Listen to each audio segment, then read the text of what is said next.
Hola a todos y bienvenidos a este canal. Mi nombre es Yaneli Fernández y en este video, bajo la orientación del docente Raúl Jurado Párraga, vamos a adentrarnos en el fascinante mundo de la obra Relación acerca de las antigüedades de los indios de Fray Ramón Pané. Este autor, un fraile que vivió en el siglo XV, fue uno de los primeros en documentar las costumbres, creencias y mitos de los pueblos indígenas del Caribe, especialmente los taínos. En este video exploraremos los aspectos más importantes de su obra. A continuación vamos a tocar un punto muy importante que es su contexto histórico. Así que acompáñenme.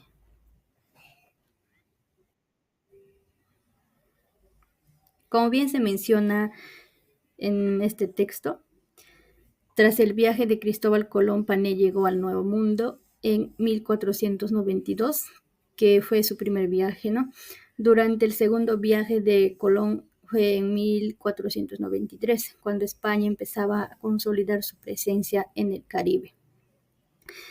La expresión Nuevo Mundo fue un término que los europeos, especialmente los españoles, usaron para referirse a los territorios que descubrieron a partir de los viajes de Cristóbal Colón. Estos territorios que hoy conocemos como América, América del Norte, Central y del Sur, ¿no? Eran desconocidos para los europeos en esa época y les resultaban completamente nuevos y diferentes en cuanto a geografía, culturas, la flora, la fauna y sistemas sociales, ¿no? También Europa y Asia eran considerados el viejo mundo para los europeos, ya que estos continentes habían estado en contacto durante siglos a través de rutas comerciales y del intercambio cultural, especialmente con la expansión del Imperio Romano.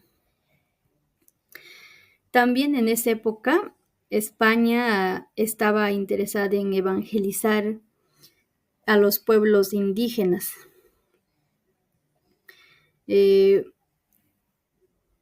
La conversión de los pueblos indígenas al cristianismo, ¿no? Y para ello necesitaban conocer a fondo las creencias y tradiciones de las poblaciones locales.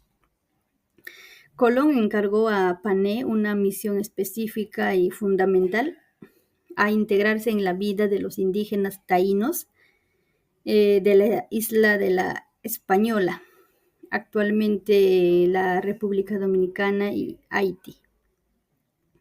Aprender su lengua y documentar su cultura, ¿no? La idea era que al entender mejor las creencias taínas, la evangelización fuera más efectiva, pues permitiría a los misioneros adaptar sus enseñanzas para conectar con la cosmovisión de los indígenas, ¿no? Durante su estancia, Pané convivió estrechamente con los taínos, quienes compartieron con él sus mitos, su visión del mundo y sus prácticas espirituales. Sus estudios fueron de gran profundidad y detallaron aspectos importantes de la vida religiosa y cultural de los taínos, ¿no? También vamos a tocar otros puntos más importantes y interesantes a la vez. Los mitos taínos, relatos de una cultura ancestral. Los mitos taínos son historias simbólicas que reflejan las creencias, valores y cosmovisión del mundo o del pueblo taíno, ¿no? Estas narraciones no son hechos históricos, sino explicaciones espirituales y culturales sobre el origen del mundo, los fenómenos naturales y también la organización social. Como primer punto, vamos a tratar la creación del mar. En la mitología taína, el mar se originó con Yaya. Un dios mató a su hijo Yael, cuyo cuerpo fue guardado en una calabaza. Al abrirla surgieron peces y agua, creando el mar. Los taínos creían que el mar nació por un dios llamado Yaya, ¿no? Entonces, este mito muestra cómo los taínos imaginaban el origen del mar, ¿no? Relacionándolo con la transformación de algo trágico en algo útil para la vida. El segundo punto es Coaibay, mundo de los muertos. Coaibay era un lugar de descanso para los muertos, gobernado por Maquetaurie Guayaba. Ellos pensaban que cuando las personas morían, sus almas iban a un lugar llamado Coaibay, que era el mundo de los muertos. Este lugar estaba dirigido por un dios llamado Maquetaure, ¿no? Guayaba. Según los taínos, de noche los espíritus salían de Coaibay y podían caminar entre los vivos, pero tenían una señal, no tenían ombligo en sí. Esto refleja cómo los taínos creían en una vida después de la muerte y pensaban que los espíritus seguían conectados con los vivos. Y también, como el tercer punto, es los semíes. Los semíes eran ídolos sagrados, ¿no? Que los taínos fabricaban para representar a sus dioses o a los espíritus de sus antepasados. Cada semilla tenía un poder especial. Algunos traían lluvia, otros cuidaban las cosechas y protegían a las familias.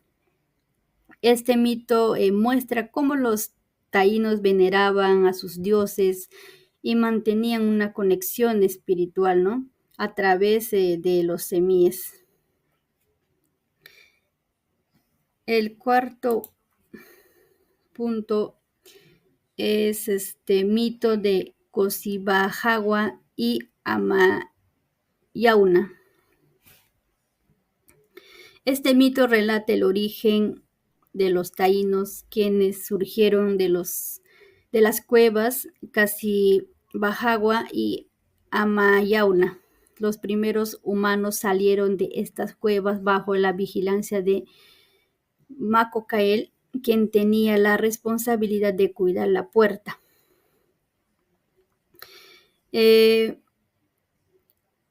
embargo, al desobedecer y tardarse en regresar, Macocael fue llevado por el sol y convertido en piedra. Otros, al ir a pescar, también fueron castigados por desobedecer y se transformaron en árboles conocidos como jobos o